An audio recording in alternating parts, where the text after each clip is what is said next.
मंडळी नमस्कार. मंडळी, राज्यामध्ये दोन पोटनिवडणुका होऊ घातलेल्या आहेत विधानसभेच्या. एक आहे अहिल्यानगर जिल्ह्यामधली राहुरी आणि दुसरी जी आहे ती बारामती. बारामती कोणाला माहिती नाही अशी परिस्थिती नाही.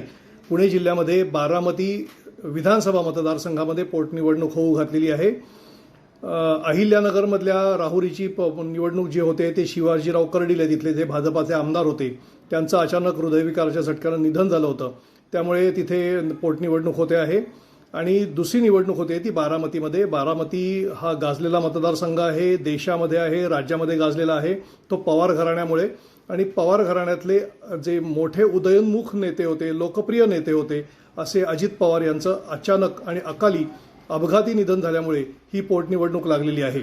आता या विषयावरती आपण यापूर्वी पण बोललेलो आहोत, मात्र त्याच्यानंतर काही नवीन घडामोडी इथे घडताना दिसत आहेत. त्यामुळे पुन्हा एकदा या विषयावरती बोलणं आवश्यक झालेलं आहे.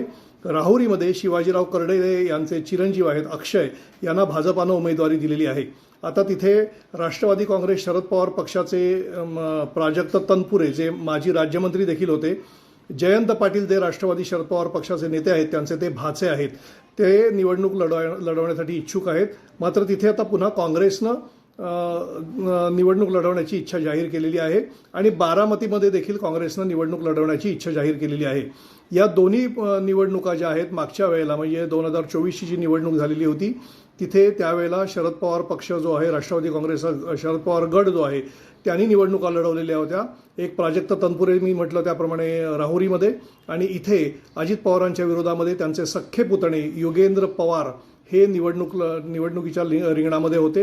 योगेंद्र पवार यांचा पराभव करून अजित पवार निवडून आलेले होते. मात्र आता अजित पवार गेल्यानंतर योगेंद्र पवार निवडणूक लढवणार नाहीत असं त्यांनी जाहीर केलेलं आहे. राष्ट्रवादी काँग्रेस शरद पवार पक्षांनी जाहीर केलेलं आहे. दोन्ही काँग्रेसच्या विलिनीकरणाचा विषय सुरू आहे.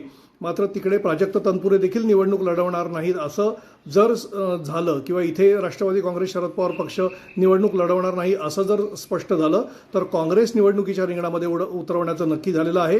शिवसेना उद्धव ठाकरे पक्षानं या गोष्टीला विरोध केलेला आहे. त्यामुळे महाविकास आघाडीमध्ये या निमित्तानं फूट पडते आहे की काय असा प्रश्न निर्माण झालेला आहे. काँग्रेसच्या पक्षश्रेष्ठींनी ही पोटनिवडणूक लढवण्याचा निर्णय घेतलेला आहे असं स्पष्टपणे दिसतं आहे. मात्र यामुळे नेमके परिणाम महाविकास आघाडीमध्ये काय होतील याची वाट आपल्याला पाहावी लागेल. काँग्रेस निवडणूक लढवेल का? शरद पवार पक्ष त्यांना पाठिंबा देईल का? उद्धव ठाकरे पक्ष त्यांना पाठिंबा देईल का? आत्ताच्या घडीला आपल्याला माहिती नाही. किंबहुना तो नाही असंच आत्ताच्या घडीला गृहीत धरायला हवं. मात्र मग स्वबळावरती काँग्रेस ही निवडणूक लढवेल का असा एक प्रश्न निर्माण होतो. आणि मग जर त्यांनी तसं